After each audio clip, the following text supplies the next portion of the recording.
tua ya kan. Eee, Orang tua tuh harus memberitahu yang mana yang baik, mana yang enggak ya kan. Kalau dibilang salah orang tua, betul salah orang tua memang gitu, karena memang ya ini tanggung jawab saya dan Mas Dani ya kan.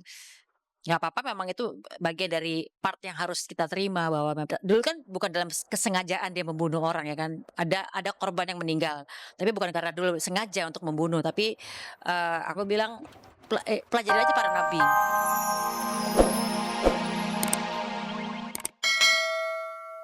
Saya nggak takut sama orang, saya takutnya sama Allah. Pemilik nama lengkap Ayu Rosmalina ini sampai saat ini memang belum mau mengumbar soal kepastian sang buah hati.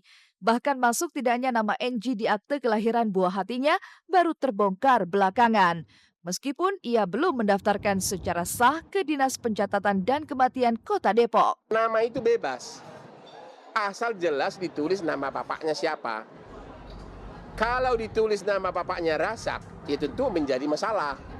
Karena Rasak kan bukan nama dari Enji kan. Loh, wong saya yang saya yang melahirkan. Saya kemarin hamil ditinggal, lahir tiba-tiba penuntut. Namanya siapa? Itu kan hak saya ibunya. Ketawa aja. Saya ibunya, saya yang merasakan selama ini. Allah Maha melihat segala-galanya. Sampai dengan hari ini di tempat kami belum ada pendaftaran akta kelahiran ya yang atas nama orang tuanya Ayu Tinting ya, dan nama bayi sendiri juga saya belum tahu. Jadi belum ada yang mendaftarkan di tempat kami. Kerasnya Ayu Ting Ting yang tidak memberi celah pada NG untuk masuk dalam kehidupan anak juga dirinya makin mengukuhkan niatnya untuk bisa lepas dari jerat cinta dan belenggu NG. Bahkan soal keinginan NG untuk sekedar mencium buah hatinya dan niatnya untuk ikut menopang biaya hidup buah hatinya dianggap terlambat oleh Ayu. Oh my God, waktu kemarin di perut nggak pernah dicium, gimana dong? Sekarang udah keluar mau dicium, hamil aja dia nggak seneng, gimana dong?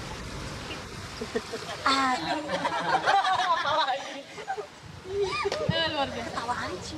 Insya Allah saya mampu. Mau minta nomor rekening saya? Iya. Minta. Gimana sih katanya suami? Bukannya suami harus tahu nomor rekening? Ya enggak, berarti selama ini nggak pernah ngasih. Mana ngaji baru nanya. Saya diam aja sebagai istri, pengen tahu kesadarannya seperti apa. Tapi tidak sadar-sadar. Dia udah berusaha terus. Biar gimana pun kan itu darah dagingnya. Bagaimana sih? Nggak pernah tahu orang bagaimana gaya pacaran penyanyi dangdut sama itu gimana. Nggak pakai rekening bank kan. Kalau pengusaha sama pengusaha ya pakai rekening bank ini.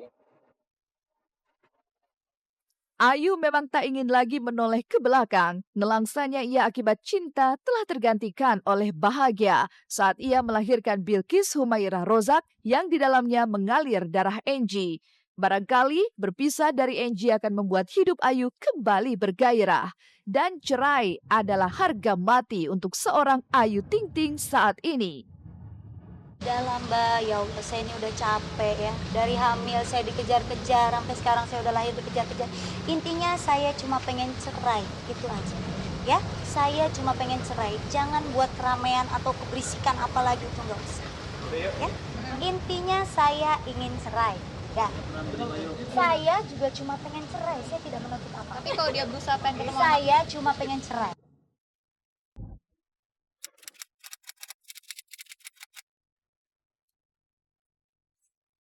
Majelis sudah menentukan hari sidang. Untuk sidang pertama kita tentukan jatuh pada hari Rabu, tanggal 19 Februari 2014. Setelah menggantung sekian lama, akhirnya Aki J, putra bungsu Ahmad Dhani yang terlibat dalam kecelakaan maut di Tol Jagorawi, duduk di kursi pesakitan Pengadilan Negeri Jakarta Timur yang dijadwalkan resmi digelar hari ini. Lantas, bagaimana perasaan Ahmad Dhani dan Maya Estianti selaku orang tua Aki J? Agenda sidang pertama seperti biasa adalah pembacaan surat dakwaan. Nanti itu akan dilakukan pada sidang pertama tersebut. Yang penting semua pihak hadir di situ ya. Aku lebih penting kepada dulnya untuk mempersiapkan mental, bagaimana dia dampak psikologis yang dia terima kan nggak mudah juga. Yang paling penting adalah menguatkan bagaimana dul menerima semua kehendak Allah, itu paling penting. Usia Akij yang masih di bawah umur membuat jalannya persidangan dilakukan tertutup untuk umum. Kabarnya hanya orang tua serta petugas dari lembaga kemasyarakatan serta kuasa hukum Akij saja yang diizinkan untuk mendampingi Akij selama persidangan. Lantas, akankah Ahmad Dhani tetap akan pasang badan guna melindungi putra bungsunya itu dari jerat hukum?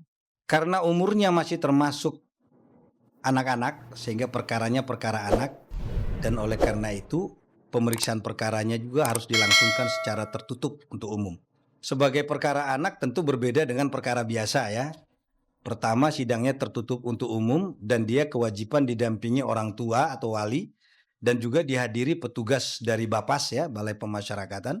Aku sebagai seorang ibu maunya aku anak ini selamat, ya kan?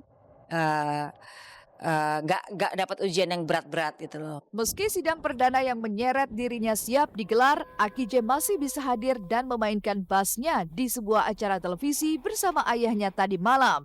Mungkinkah Akij telah siap lahir batin menghadapi persidangan ini?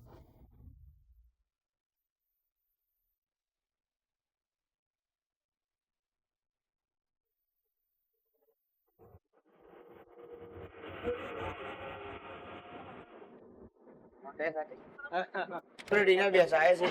Asik gayanya. Udah kebal. Udah apa? Basis kita nggak siap. Lalu ada basis di rumah nih lagi main game. Kita panggil aja. Berhubung rumahnya tinggal lurus doang kan. Daripada naik mobil bolak-balik, akhirnya saya naik taksi dari sini. Sejak dirinya ditetapkan menjadi tersangka, Akij memang tidak ditahan oleh pihak kepolisian ataupun kejaksaan. Walau Akij diduga telah melanggar undang-undang lalu lintas dengan 3 dakwaan sekaligus, sebagai ibu, Maya tetap yakin jika tidak adanya tuntutan dari keluarga korban mampu meringankan Akij dari semua dakwaan. Kalau pasal yang didakwakan atas dia itu pasal 310 dengan bentuk dakwaan itu kumulasi ya.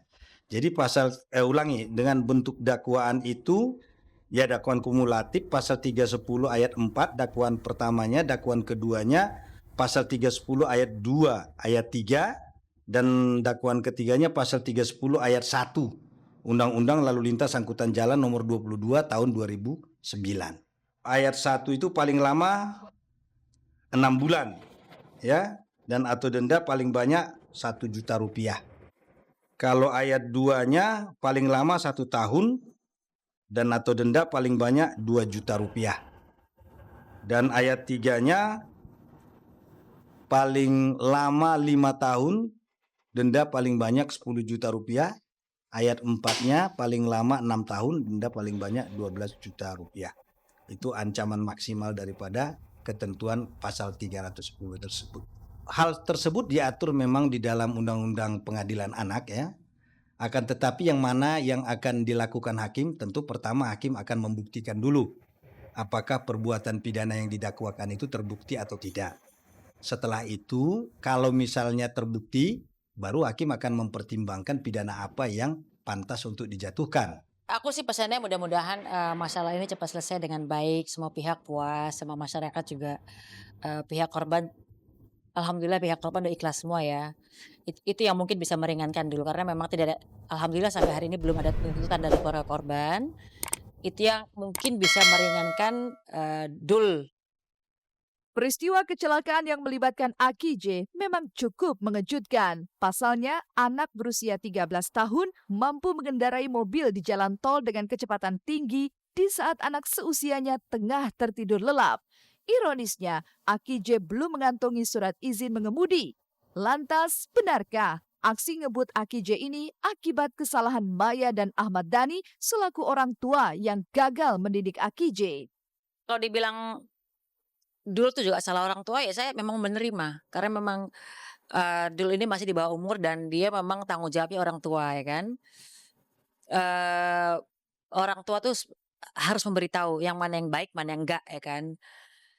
Kalau dibilang salah orang tua, betul salah orang tua memang gitu. Karena memang ya ini tanggung jawab saya dan Mas Dhani ya kan. Nggak apa-apa memang itu bagian dari part yang harus kita terima bahwa dulu kan bukan dalam kesengajaan dia membunuh orang ya kan. Ada korban yang meninggal. Tapi bukan karena dulu sengaja untuk membunuh. Tapi aku bilang pelajari aja para nabi.